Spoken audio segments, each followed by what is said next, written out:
Good morning, everyone. This is Amuse News. This is Friday, April 12th. Yep, it's Friday, April 12th.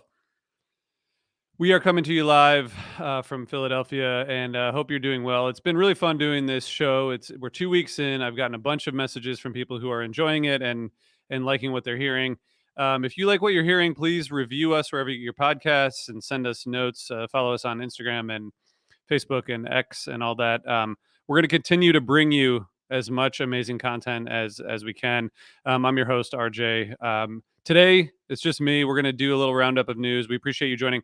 If you see things out there that you think we should be talking about, please let me know. Hit up Heritage Radio Network on social media. But this week I wanted to bring you some fun news, some stuff that I'm paying attention to, and some stuff from around the internet that the HRN team is talking about. So I guess I'll just start by sharing a little bit, a couple articles that I was reading that our team was talking about. The first is from Eater, it's about diaspora chefs shaping barbecue. I think this is pretty interesting. Having just gone to Charleston, South Carolina, and eating a bunch of great barbecue. Eater kind of runs down this idea that barbecue culture has been getting an injection from diaspora chefs from around the world, and it's a pretty cool concept that we can continue to evolve our ideas of something as classic as barbecue. A few examples: Buck Tui Barbecue in Overland Park, Kansas. The chef there, Ted Liberta, combines Thai cuisine and Kansas City barbecue with dishes like pork ribs with sweet chili glaze and Thai KC burnt ends. Sabar Barbecue in Fort Worth, Texas, brings Pakistani flavors to Texas traditions with Sikh kebab sausages and dishes like fruit chaat. While Blood Brothers in Bel Air, Texas, makes a pho rubbed beef belly banh mi and brisket chow fun. Okay, now I'm just gonna take the rest of the day off and eat barbecue. But it's a fun thing to think about that we can continue to evolve this cuisine. In LA, Winnie Yee's Smoke Queen combines multiple American styles with Asian flavors: pork belly, char siu, beef ribs, smoke with gochujang sauce, and Atlanta's Heirloom Barbecue has rubbed spare ribs and collard greens with miso broth. All these combinations are amazing, and again, I'm just really hungry now. So okay, I want to get back to a couple podcasts. Code Switch, which is a favorite podcast of ours and a flagged by our team. This is an episode from I think about a month ago, but it's about this like conspiracy theory about how global elites are forcing people to eat bugs. If you haven't heard about this, you should definitely check it out. First of all, Code Switch. I always learn something from Code Switch, and no surprise at all about this conspiracy theory. It's racist fear mongering, at least among the proponents of this theory. So you should check out Code Switch if you haven't listened to it before. It's a fun show. Always learn a lot. Okay, In the Sauce, which is an HRN show, there is a new episode building the full funnel on Amazon. So if you don't know what that means, join the club. But I'll tell you a little bit about the show first. So, In the Sauce is a show hosted by Allison Kane, focuses on CPG, consumer product startups. So, Allison started Haven's Kitchen, selling fresh sauces in grocery stores across the U.S., and she started basically asking people for advice, and from operations and supply chain people to brand marketing and social media people, and that's where this show was born. So, this week's guest is Vanessa McPhill, who's a freelance marketer and Amazon ads manager partner who works with brands to craft online and offline strategies to drive awareness and growth.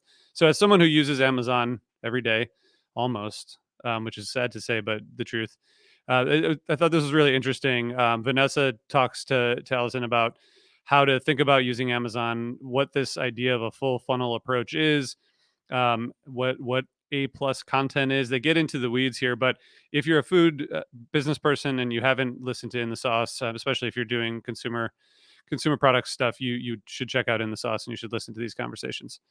Another podcast, Meat and Three, is coming back. I've been following this closely. I talked to Taylor and H from our team last week. If you were listening or watching, you probably saw that. And I'll talk a little bit about Meat and Three. So this is a podcast that is written, produced, and created by our internship cohorts. So we have H and Taylor on our team who help put this together, but Right now, we have a cohort of 8 interns who are all basically taking story ideas, putting them together, doing the audio editing, doing the production, cutting things, cutting in music, all the stuff that it takes to do audio production, and then putting together these episodes of Meat and Three. Meat and Three is Meat and Three sides, so that's what you get when you listen to Meat and Three. And one thing that we've been thinking about a lot at HRN is just how we kind of continue to grow this education program. It's really hands-on experiential education, and a lot of these interns are extremely smart, experienced people, but they come in and they learn a little bit. They learn about audio production, they learn about storytelling, they learn about research and interviewing, and we help these people build marketable skills that we hope are applicable to their paths in food advocacy and beyond that. It's a really cool thing, and we're in the process of expanding this. But we have a couple different fellowships, we have high school programs, we have a bunch of stuff that we're building out. But the whole idea is that we give people practical and strategic skills that help to expand their skill set and get them out into the world. So Meet and Three is the example of this work come to life. So you should subscribe to Meet and Three and check out that podcast when it starts in the next week or so. We have a new episode of the Speakeasy. The title of the episode is "No Laws When You're Drinking Whiskey," which is fun. Damon Souther, one of the hosts, he sits down with Al Laws from Laws Whiskey House in Colorado. They talk about micro distilling, the Colorado whiskey scene, and Al's transition from the world of finance to the world of booze. So check that out if you don't know about the Speakeasy. It's all about wine. It's all about booze, spirits, wine, stuff like that. Okay, another podcast. I'm throwing it all at you today. Culture and Flavor is coming back this Sunday. So if you haven't heard of Culture and Flavor, it's a show that is hosted by Zella Palmer, who's based talk about food and culture centered in Black and Indigenous foodways. So Zella interviews people from around the scene, chefs, journalists, people from the South, from outside of the U.S., and a lot of New Orleans based conversations. I love New Orleans and I love conversations about New Orleans. So I think that you'll enjoy it if you like these kinds of looks at the South, and food, of course. So she's talked to barbecue pit masters, she's talked to cultural icons in New Orleans and beyond, farmers, scholars, and more. So check out Culture and Flavor. That will debut this Sunday. One interesting article that I wanted to share. I saw this today on Food and Wine. So there's a Reddit user, PKONKO37, who insists on remaining anonymous. He's a North Carolina grocery store worker, but he has been eating different grilled cheese sandwich every day for more than 200 consecutive days and counting, using a different cheese each time, and posting the results to a massively popular Reddit feed with more than 400,000 members. So the title of the article is 228 grilled cheeses in 228 days. So first of all, great work. I can't imagine doing that or anything close. I have gotten in recently back into making grilled cheeses because my kids love them, but I make the same one every time because with kids it's about consistency and they're not really on a quest to discover 200 plus different kinds of grilled cheese. But and those of you in the music community who grew up going to concerts, we used to buy grilled cheeses in the parking lot before Fish shows and before Dead shows and other concerts. And I think they used to be maybe $1 for a grilled cheese. I think they're a lot more expensive now, but I would still buy a grilled cheese in a parking lot before a concert, or actually after a concert. But anyway, this guy is on a quest. As of day 226, I don't want to spoil anything because there's some amazing photography here of these grilled cheese sandwiches. But um, so far, he has determined one very important thing, which is that all of his favorite cheeses come from Wisconsin. Now, this is an unpaid promo spot, but we we work with Wisconsin cheese. Wisconsin cheese is amazing. We've done events with Wisconsin cheese, and anyway, we love Wisconsin cheese. But that's the one conclusion that I'm going to share from this article so far is that Wisconsin cheese is his favorite. He said, "I used to think Wisconsin cheeses were just like self boosting, but once I've tried as many cheeses as I have, I kind of get it now. There's a lot of great creameries over there that I fully support." So just another plug for Wisconsin cheese. Can't wait to go back to Wisconsin. Okay, a couple more things.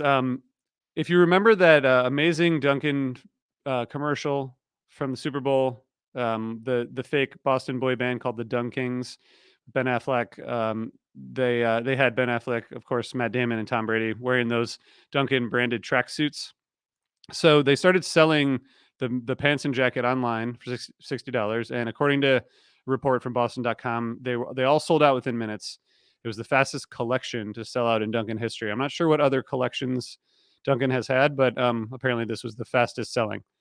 So now we're about 2 months in, and customers are still waiting for their merchandise. So we're trying to figure out this article. There's a couple things online, and of course things on social media. People waiting that they've ordered their tracksuits, and so Duncan, we're trying to find out where are the tracksuits. You know, we need to see them. We need to see proof of them, and I hope all the customers who paid for them get them. Something that I want to report, but is really just I don't have much to say about it, but I think that my kids would like this. Mountain Dew is celebrating the 20th birthday of its much beloved flavor, Baja Blast, in a big way. It was originally created as an exclusive partnership for Taco Bell, but now Baja Blast is in chip form thanks to a new partnership with Doritos. So, tropical lime flavor Baja Blast Doritos are going to be available. Doritos Baja Fiery Mango. I like Doritos, but the idea of Mountain Dew and Doritos combined is just I'm not going for it. But I think if my kids hear this, they definitely are going to go for it.